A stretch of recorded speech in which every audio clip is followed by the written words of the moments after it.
So we're going to learn how to do double crochet using the method of making the turning chain but not working into the turning chain. Working into the turning chain in double crochet is kind of your standard method to use, but in this particular case we're not going to work into the turning chain. And so what makes this one unique is that it fills in the hole that is normally made by the turning chain in double crochet, so you don't get that holey edge at the side. Now, normally in double crochet you make a chain 3 for a turning chain, but that's because you're working into the turning chain. So here's what your sample would look like if you made a chain 3. It makes it very wavy because you're actually increasing too many stitches at the side, which gives it that wavy look.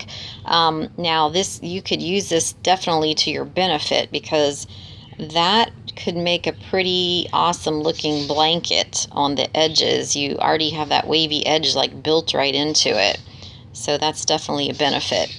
But normally with a double crochet, you're crocheting 2 levels high. So just as in like single crochet, you make like 1 turning chain. With double crochet you're going to make 2 turning chains.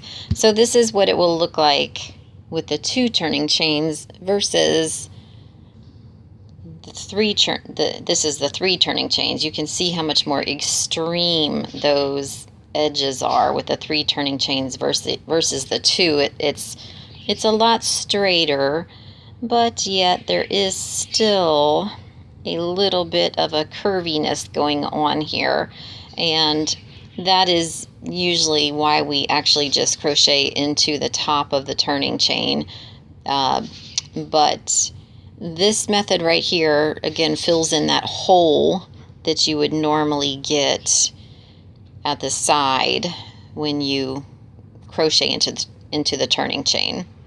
Another thing about this method is that this is actually 5 stitches across, but it looks like 6. So here's 1, 2, 3, 4, 5.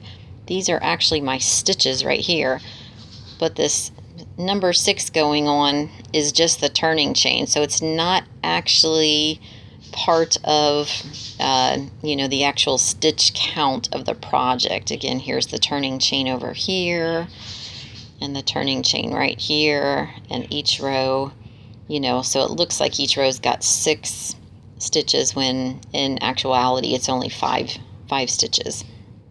Okay, so how do we do it? So to get started, you will make your slip knot, and I'm just going to make a sample of 5. So I'm going to make 5 chains. 1, 2, 3, 4, and 5. Okay, so in this method we need 2 turning chains, so just make 2 more chains, and then we're going to start by crocheting a double crochet stitch into the 3rd chain from the hook. So this is your loop on the hook. That's your 1st chain, your 2nd chain, and here's your 3rd chain.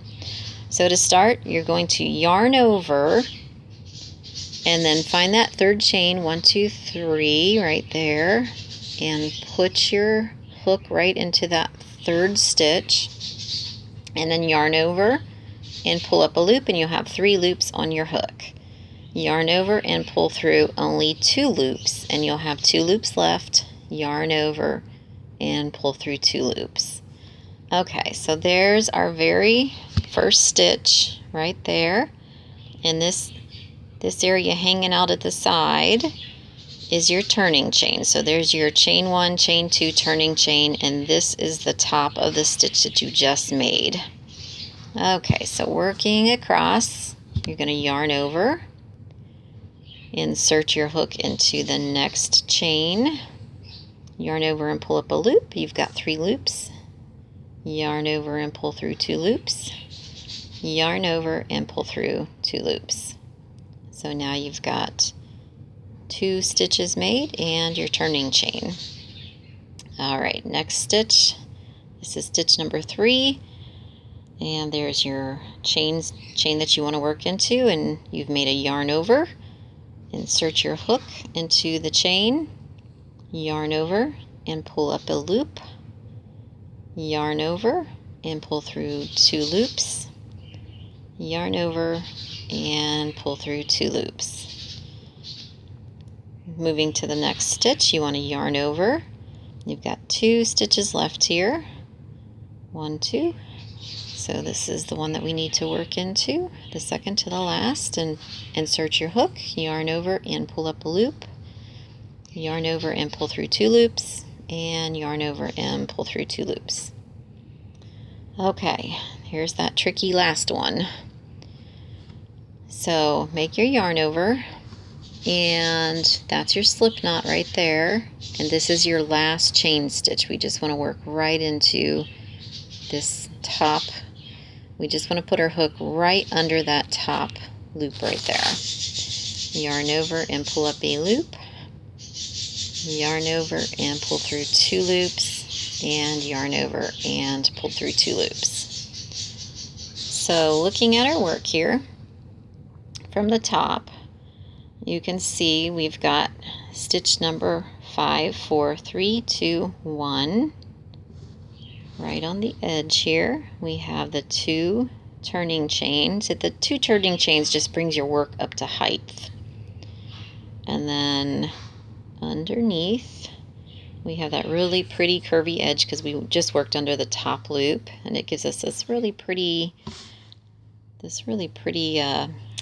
edge that curves. Looks like a little design going on at the bottom. So that's actually stitch number 1, 2, 3, 4, and 5. Your turning chain, 1, 2, 3, 4, and 5 stitches.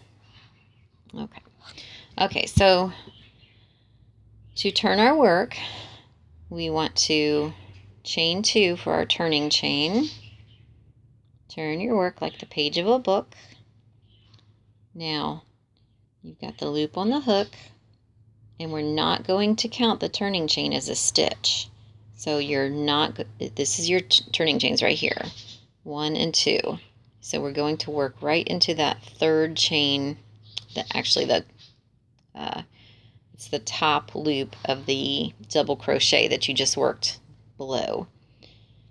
There's the double crochet that you worked, and there's that top chain that's connected to it. Okay, so yarn over and go into that 3rd chain and make sure you get under both top loops. And then you're going to yarn over and pull up a loop, yarn over and pull through 2 loops, yarn over and pull through 2 loops. Okay, so you've got your turning chain there and your very first double crochet that you just worked. So let's work into the top loop of the next double crochet, which is right here. I like to flip my work so I can make sure I'm getting under both of those top loops.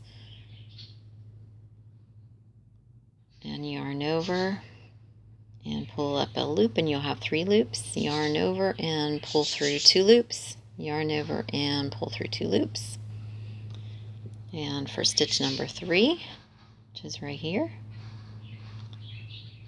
you'll yarn over, insert your hook under both top loops, yarn over and pull up a loop, yarn over and pull through 2, and yarn over and pull through 2.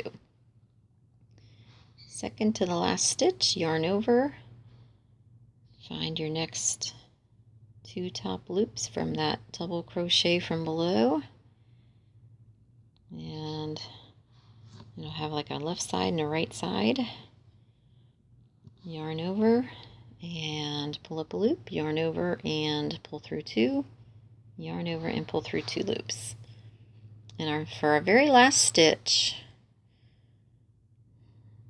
it's right there, and here's your chain 2 at the very bottom here. There's chain 1, chain 2, and that's the top of your stitch right there.